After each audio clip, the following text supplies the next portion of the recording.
नमस्कार, स्वागत है आपका एबीपी गंगा में। मैं हूं अवधेश। 7 का समीकरण आप देख रहे हैं और सबसे पहले बात करेंगे वाराणसी की। वाराणसी से होते हुए देश की सबसे बड़ी अदालत तक जा पहुंचे ज्ञानवापी मस्जिद मामले में आज सुप्रीम कोर्ट ने सुनवाई करते हुए 2 बड़े फैसले सुनाए।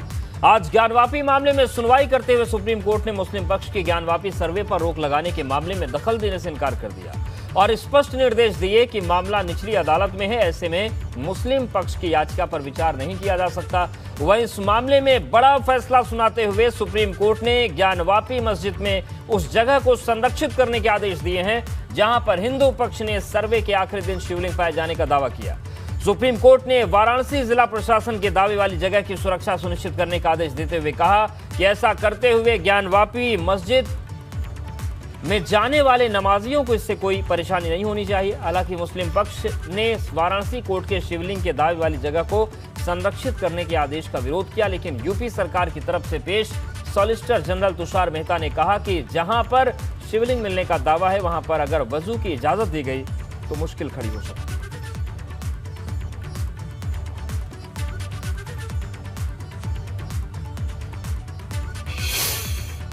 मस्जिद को लेकर के सुप्रीम कोर्ट में आज सुनवाई हुई और यहाँ पे अगर बात करें तो सुप्रीम कोर्ट ने जो अपनी ओर से आदेश दिया है उसमें साफ तौर पे कह दिया है कि वाराणसी की जो कोर्ट में निर्णय हो रहे हैं, वाराणसी की कोर्ट में जो प्रोसीडिंग चल रही है, इस पर फिलहाल वो कोई रोक नहीं लगा रहा है। इसके साथ साथ सुप्रीम कोर्ट ने ये बात भी अपनी ओर से स्पष्ट की है कि जो वहाँ पे शिवलिंग मिला है उसकी सुरक्षा पूरी तरीके से वाराणसी के जिलाधिकारी करे। सुप्रीम कोर्ट ने अपनी ओर से एक आदेश जरूर दिया है कि ज्ञानवापी मस्जिद में जो नमाज पढ़ने में लोगों की संख्या पर पाबंदी थी उसको हटा दिया है, यानी कि अब जितने भी लोग चाहें जाकर नमाज पढ़ सकते हैं। और इसके साथ साथ वाराणसी के जिलाधिकारी को वहां की सुरक्षा की भी जिम्मेदारी दी गई है। कहा गया है सुप्रीम कोर्ट की ओर से कि जो वहां पे शिवलिंग मिला है उसको पूरी तरीके से सुरक्षित वाराणसी के जिलाधिकारी करे, यानी कि जो वाराणसी की जिला अदालत में तमाम सारी कार्यवाही हो रही थी उसको लेकर के जिस तरीके से सुप्रीम कोर्ट में याचिका डाली गई थी कि उस पर रोक लगाई जाए, सुप्रीम कोर्ट ने उस पर रोक लगाने से फिलहाल इनकार कर दिया है। बाकी विस्तृत सुनवाई 19 मई को होगी जहां पे तमाम सारे पक्षकार अपनी दलील रखेंगे। उसके बाद सुप्रीम कोर्ट कोई अपना आदेश या फिर डायरेक्शन देगा। कैप्टन विपिन के साथ अविनाश तिवारी, एबीपी गंगा, दिल्ली। और ज्ञानवापी मस्जिद सर्वे को लेकर आज वाराणसी सेशन कोर्ट में सुनवाई हुई। आज वाराणसी सेशन कोर्ट में ज्ञानवापी कोर्ट कमीशन को सर्वे रिपोर्ट पेश करनी थी, लेकिन कोर्ट कमीशन ने अपनी रिपोर्ट पेश करने के लिए अदालत से और वक्त की मांग की थी। और इसके अलावा हिंदू पक्ष ने काशी कॉरिडोर में मौजूद नंदी प्रतिमा के ठीक सामने ज्ञानवापी मस्जिद की दीवार को हटाने की भी मांग की। हिंदू पक्ष की दलील है कि नंदी के मुंह की सीध में मस्जिद के वजूखाने तक और सर्वे करवाया जाए। इसके अलावा हिंदू पक्ष ने वजूखाने के उस तालाब से मछलियां निकालने की भी मांग की है। हिंदू पक्ष ने दलील दी कि चूंकि वजूखाने में तालाब में शिवलिंग मिला इसलिए वहां पर गहराई तक जांच की जाए, इसीलिए तालाब से मछलियां निकाली जाए। इसके बाद नंदी के सामने मस्जिद की दीवार गिराने की मांग पर वाराणसी जिला कोर्ट कल फैसला सुनाएगा, लेकिन सर्वे रिपोर्ट पेश करने की हिंदू पक्ष की मांग को मानते हुए कोर्ट ने रिपोर्ट पेश करने के लिए 2 और दिनों का वक्त दे दिया। इसके अलावा वजूखाने के तालाब से मछलियां हटाने की मांग पर भी कल कोर्ट अपना फैसला सुनाएगा। तो ज्ञानवापी पर वाराणसी कोर्ट में सुनवाई हुई और कल फैसला कुछ महत्वपूर्ण चीजों पर आ सकता है, चाहे वो मछलियां हटाने की मांग हो, चाहे वो नंदी के सामने मस्जिद की दीवार गिराने की मांग हो। वाराणसी जिला कोर्ट कल फैसला सुनाएगा, लेकिन सर्वे रिपोर्ट पेश करने की हिंदू पक्ष की मांग को मानते हुए कोर्ट ने रिपोर्ट पेश करने के लिए 2 और दिनों का वक्त दे दिया है। आज सुनवाई के दौरान वाराणसी कोर्ट ने ज्ञानवापी मामले में कोर्ट कमिश्नर अजय कुमार मिश्रा को कमिश्नर पद से हटा दिया। अजय कुमार मिश्रा पर सर्वे के दौरान जानकारी लीक करने का आरोप लगा। यह भी कहा गया है कि अजय मिश्रा ने सर्वे के दौरान एक प्राइवेट कैमरामैन रखा था जो कि मीडिया को जानकारी दे रहा था। इसके बाद बतौर कोर्ट कमिश्नर अजय मिश्रा के व्यवहार को गैर जिम्मेदाराना मानते हुए कोर्ट ने उन्हें कमिश्नर पद से हटाया और अब advocate Vishal Singh court commissioner बनाए गए हैं और अब वही सर्वे की रिपोर्ट सामने पेश करेंगे। देखिए, पहली और सबसे गंभीर बात है कि ऑनरेबल कोर्ट ने कहा कि जो वकील कमिश्नर नियुक्त होते हैं उनका जिम्मेदारी बहुत होती है, उनका पद जो होता है वो लोक सेवक की बात होती है, तो उनको बहुत पारदर्शिता और ईमानदारी से कार्य करना चाहिए। क्योंकि मिश्रा जी के जो सहयोगी हैं आरपी सिंह, वो तमाम इंस्ट्रक्शन के बाद भी सूचनाएं मीडिया में लीक कर रहे थे, इसलिए कोर्ट ने बहुत ही सख्त कार्रवाई करते हुए उनको तत्काल प्रभाव से कमीशन पद से हटा दिया है और वो कोई भी कमीशन रिपोर्ट आप दाखिल नहीं करेंगे। कोर्ट ने ये लायबिलिटी विशाल सिंह के ऊपर शिफ्ट कर दिया है और ये कहा है कि 12 तारीख से लेके जो 3 दिन कमीशन कार्रवाई चाहिए। यानी कि विशाल सिंह अब एकमात्र व्यक्ति होंगे जो यस, कोर्ट कमिश्नर यस, होंगे यस। जो एक संयुक्त रिपोर्ट पेश करेंगे। नहीं, अजय प्रताप सिंह जो है उनके मार्गदर्शन में काम करेंगे। विशाल सिंह ही मेन रिपोर्ट दाखिल करेंगे, अजय प्रताप सिंह उनके सहयोगी। और दूसरी चीज जो डीजीसी सिविल ने जो अभी एप्लीकेशन दिया था, वादी ने जो अभी एप्लीकेशन दिया था, उन पे आपत्ति इनवाइट की है। इसका मतलब सभी प्रतिपक्ष को उसकी कॉपी दी गई है, उस पर आपत्ति आएगी तब उसका डिस्पोजल ऑनरेबल कोर्ट करेगी। अजय मिश्रा जी से मैं अभी बात कर रहा था सर, वो तो कह रहे थे हर बात के सवाल पे विशाल सिंह जी से पूछिए।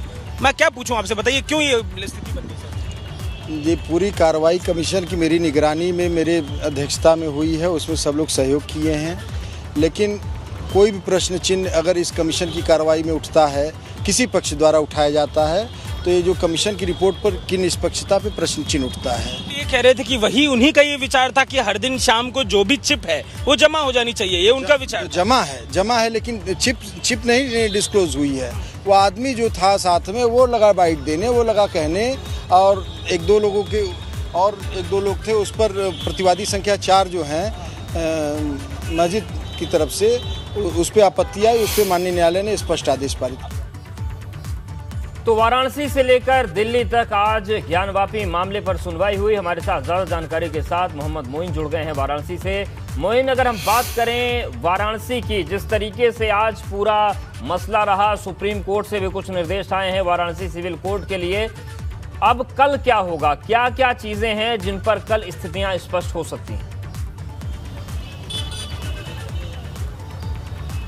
देखिए, आज कोर्ट कमिश्नर की रिपोर्ट सौंपी जानी थी, जिसे सबमिट करने के लिए 2 दिनों की मोहलत दे दी है। और कल की जो आप बात कर रहे हैं, कल उन 2 अर्जियों पर सुनवाई करेगा, वाराणसी की अदालत सुनवाई करेगी जिन्हें आज दाखिल किया गया। इनमें से एक अर्जी उत्तर प्रदेश सरकार की तरफ से दाखिल की गई, जिसे डीजीसी सिविल के माध्यम से दाखिल किया गया, और जिसमें ये सवाल उठाए गए कि अदालत के आदेश के बाद जो वजू खाना सील किया गया है उससे नमाजियों को जो दिक्कत हो रही है। 3 तरीके की दिक्कतें बताई गई कि जो नमाजी है वो वजू नहीं कर पा रहे हैं, इसके साथ साथ जो शौचालय है वहां तक जाने का रास्ता भी वजू खाने से होकर आता, उसका इस्तेमाल नहीं हो पा रहा है। और तीसरी बात ये कही गई कि तालाब में जो मछलियां हैं वो मछलियां उनके जीवन पर खतरा पैदा हो गया है।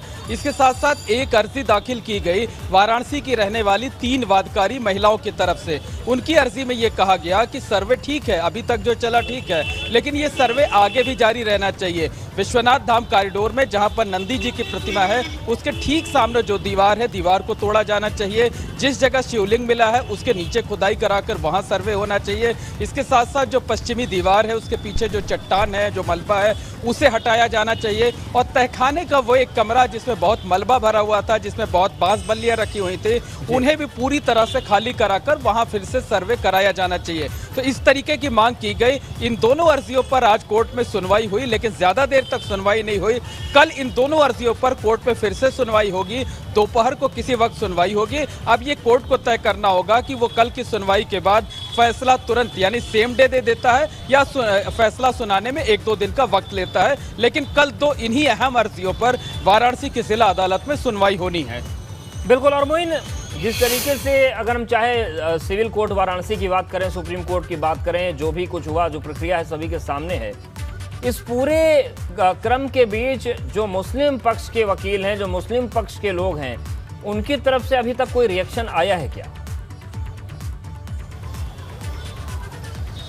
देखिए, आज जब अदालत में सुनवाई शुरू हुई तो मुस्लिम पक्ष की तरफ से अदालत में इस बात पर एतराज जताया गया कि कल जो वादी पक्ष यानी हिंदू पक्ष जैसे ही सर्वे के बाद से निकला, वो कोर्ट में आकर एक अर्जी दाखिल करता है, कोर्ट उसकी अर्जी को मंजूर कर लेती है, मस्जिद के वजू खाने को सील करने का आदेश दे दिया जाता है। तो इसी आदेश पर सवाल उठाए गए कि आखिर आपने कोर्ट कमिश्नर की रिपोर्ट का इंतजार क्यों नहीं किया? अगर आप कोर्ट कमिश्नर से रिपोर्ट मांग लेते और उसके साथ साथ जो भी इस मामले में प्रतिवादी थे सभी को नोटिस जारी करते, सभी से जवाब मांग लेते, हर एक पक्ष को सुनने के बाद अगर आदेश का फैसला जो भी होता वो हमें मंजूर होता। लेकिन ये अदालत का ये जो फैसला है ये एक पक्षीय फैसला है, इसे हम नहीं मानेंगे और इसे ऊपर की अदालतों में चुनौती देंगे। इस तरीके की बात मुस्लिम पक्ष की तरफ से आज अदालत में सुनवाई के दौरान कही गई। बिल्कुल, धन्यवाद आपका जानकारी और अपडेट को देने के लिए। नजरें बनाए रखिएगा, फिर से आपके पास आएंगे। इधर हम बात करें अगर आजमगढ़ की, तो सपा के राष्ट्रीय अध्यक्ष अखिलेश यादव पहुंचे। उन्होंने ज्ञानवापी मुद्दे पर बोलते हुए कहा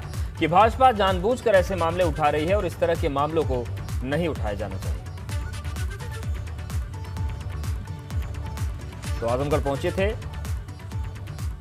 और अखिलेश यादव और वहां पर ज्ञानवापी के मसले पर उन्होंने बयान दिया। उन्होंने कहा कि ये मसले ऐसे हैं जो भाजपा जानबूझकर उठाती है, लेकिन ऐसे मसलों को उठाया नहीं जाना चाहिए। बूझ करके मसले को उठा रहे हैं। संविधान और सुप्रीम कोर्ट के तमाम फैसले पुराने हैं, जिनको देख करके ये कहा जा सकता है कि इस तरह का विवाद नहीं उठाना चाहिए, इस तरह की चीज़ें नहीं होनी चाहिए, इस तरह के सर्वे नहीं होने चाहिए मस्जिद पर। और आपको जानकारी होनी चाहिए कि जब मैं बनारस गया था तो मुझसे पूछा गया था तो मैंने जवाब दिया।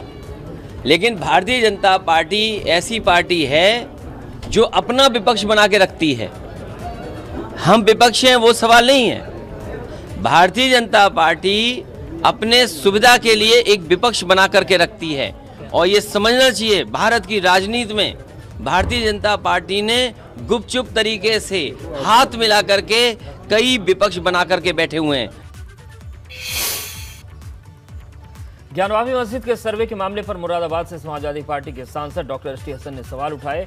एस.टी. हसन ने कहा कि देश को कमजोर करने की साजिश हो रही है। मस्जिदों को लेकर के तमाम नए विवाद आ रहे हैं और ज्ञानवापी मस्जिद का मुद्दा जो है वो सुर्खियों में छाया हुआ है। इस पर बात करने के लिए हमारे साथ मुरादाबाद से समाजवादी पार्टी के सांसद डॉक्टर एस.टी. हसन साहब हैं। हसन साहब, ज्ञानवापी मस्जिद का जो मामला है उसमें अब सर्वे में हिंदू पक्ष का ये दावा है कि जहां वज़ू खाना है वहां पर शिवलिंग मिल गया है और कोर्ट ने भी आदेश दे दिए कि उस इलाके को सील कर दिया जाए। क्या कहना चाहेंगे? देखिए, हम जिस देश में रहते हैं गंगा जमनी तहजीब का देश है, प्यार मोहब्बत का देश है। हम हज़ारों साल से साथ रहते आए हैं और साथ रहते रहेंगे। हमारा प्यार मोहब्बत, हमारी तहजीब को कोई ख़त्म नहीं कर सकता। ये टेम्परेरी चीज़ें हैं। अगर देश को डिस्टेबलाइज़ करने के लिए जो हालात इस वक्त देश में पैदा किए जा रहे हैं, कभी हिजाब आता है, कभी हलाल गोश्त आता है, कभी और बहुत सी चीज़ें हो रही, कभी मस्जिदों का है, तमाम हिंदुस्तान में ऐसी मस्जिदें, तो ये डिस्टेबलाइज़ करने की साजिश है। ये सरकारों का काम है कि इस चीज़ को देखें कि हिंदुस्तान को कौन कमज़ोर करना चाहता है, हिंदुस्तान को सुपर पावर बनने से कौन रोकना चाहता है।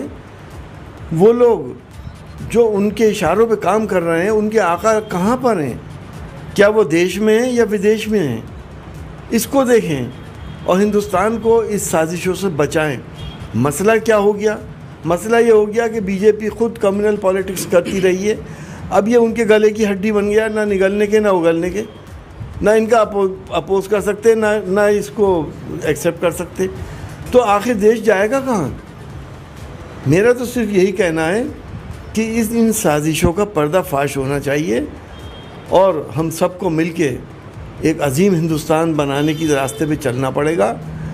और वो तमाम ताकतें जो हिंदू मुसलमानों के बीच में विवाद पैदा कर रही हैं, उन सब ताकतों को सख्ती से कुचला जाए। आपको लगता है कि ये देश को अस्थिर करने वाली घटना है, लेकिन भाजपा के जो नेता हैं या उत्तर प्रदेश के उप मुख्यमंत्री हैं केशव प्रसाद मौर्य, वो कह रहे हैं कि सच जो है वो सामने आ गया है और सच कितना भी दबाओ लेकिन वो आ जाता है सामने। देखिए, क्या सच है क्या सच नहीं है ये कोर्ट तय करेगा। हिंदुस्तान ही नहीं बल्कि पूरी दुनिया इस वक्त देख रही है, इसकी निगाहें हमारे ऊपर। तमाम दुनिया में और ख़ास तौर से आलम इस्लाम में इस बात की बेचैनी है कि हिंदुस्तान में क्या हो रहा है। फव्वारों में अगर शिवलिंग किसी को नज़र आ रहा है, ये कोर्ट तय करेगा कि वो शिवलिंग है या फव्वारा है। मैं और आप तो नहीं करेंगे तय। Ubaidur Rahman, ABP news network, Moradabad. फरवरी 2020 से जेल में बंद आजम खां की जमानत पर आज सुप्रीम कोर्ट में सुनवाई के बाद कोर्ट ने आजम की जमानत पर अपना फैसला सुरक्षित कर लिया है। आज सुप्रीम कोर्ट में इस मामले में सुनवाई के दौरान आजम खां के वकील कपिल सिब्बल ने लगातार किसी को जेल में रखने को क्रूरता बताया। कोर्ट से आजम खां को अंतरिम जमानत देने की मांग की, जबकि यूपी सरकार की तरफ से additional solicitor general SV Raju ने आजम खां को भूमाफिया और आदतन अपराधी बताते हुए आजम को जमानत दिए जाने का ये कहते हुए विरोध किया कि आजम के खिलाफ 88 में से 60 से ज्यादा मामले रामपुर के स्थानीय लोगों ने दर्ज कराए हैं और आजम खां के खिलाफ कुछ ऐसे मामले हैं जिसमें उन्हें उम्र कैद तक की सजा हो सकती है। ऐसे में आजम खां को जमानत नहीं दी जानी चाहिए। तो सुप्रीम कोर्ट में मामला पहुंचा था और सरकार की तरफ से पक्ष रखा गया है कि आजम खां आदतन अपराधी हैं और कई मामले ऐसे हैं जिनमें उम्र कैद की सजा उन्हें हो सकती है, ऐसे में जमानत नहीं होनी चाहिए। जबकि कपिल सिब्बल ने कहा कि यह क्रूर है कि किसी को इतने लंबा जेल में रखा जाए। समाजवादी पार्टी नेता और पूर्व विधायक असलम राइन ने श्रावस्ती में भाजपा विधायक रामफेरन की विधायकी पर हाईकोर्ट में चुनौती दे दी है। सपा नेता असलम राइन 2022 विधानसभा चुनाव में भाजपा के रामफेरन पांडे से 1457 वोटों से हार गए थे, लेकिन अब रामफेरन पांडे के खिलाफ निर्वाचन के खिलाफ असलम राइनी की याचिका के बाद भाजपा विधायक की सदस्यता पर संकट के बादल मंडराने लगे हैं। असलम राइनी ने रामफेरन पांडे के चुनाव के दौरान जो हलफनामा दिया था उसमें दर्जनों आपराधिक मुकदमे, अपनी शैक्षिक योग्यता, इनकम टैक्स, संपत्ति, बैंक लोन, गाड़ी, असलहे को लेकर गलत जानकारी दी है। असलम राइनी का कहना है कि भाजपा विधायक ने संपत्ति को छिपाया है, जिसके सबूत वो हाईकोर्ट को दे चुके हैं। इनके कुछ विरोधी आ करके बताया कि जो इन्होंने पर्चा भरा है उन्होंने अपने क्रिमिनल हिस्ट्री को छुपाया और इनके पास इतने क्रिमिनल हिस्ट्री हैं जो इन्होंने ना तो 2017 में इन्होंने अंकित किया और ना 2022 के नॉमिनेशन में अंकित किया। माननीय उच्च न्यायालय में 18 अप्रैल को इसका मैंने रिट दायर किया है और मुझे उच्च न्यायालय के ऊपर पूरा भरोसा है और मुझे पूर्ण विश्वास है कि फैसला जो भी होगा आने वाले दिन में न्याय फैसला होगा, मेरे हक में फैसला होगा। बात करते हैं अलीगढ़ की, जहां पर एक हिंदू लड़की को ब्लैकमेल करना समुदाय विशेष के एक युवक को बहुत भारी पड़ गया। आज प्लानिंग के तहत युवक को स्थानीय लोगों ने पकड़ लिया, उसकी जमकर पिटाई कर दी, उसके बाद पुलिस के हवाले कर दिया गया। आप देखिए किस तरीके से युवक को पीटा जा रहा है। एक लड़की को ये ब्लैकमेल कर रहा था। शाहरुख नाम के युवक पर आरोप है कि करीब 2 महीने से युवती को ब्लैकमेल कर रहा था। युवती और उसकी मां ने पूर्व मेयर शकुंतला भारती के पास जाकर शिकायत की। फिलहाल पुलिस ने आरोपी को गिरफ्तार करके जेल भेज दिया। तो देखिए, पहले उसने भागने की कोशिश की लेकिन लोगों ने पकड़ लिया और पहले जमकर पिटाई की और पिटाई के बाद फिर इसे पुलिस के हवाले कर दिया।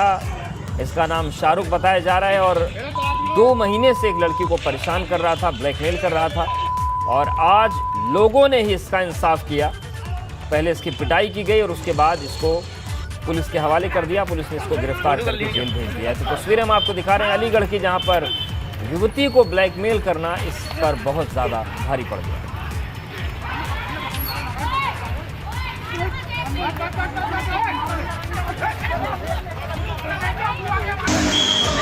तो देखिए, लोग भागने की कोशिश कर रहे थे लेकिन लोगों ने धक्का मारकर इसकी बाइक गिराई, पकड़ा इसको और जमकर पीटा गया। 2 महीने से ये शाहरुख नाम का युवक लड़की को परेशान कर रहा था, ब्लैकमेल कर रहा था, लेकिन आज ये भीड़ के हत्थे चढ़ गया और उसकी पिटाई की गई और इसको पुलिस के हवाले कर दिया गया।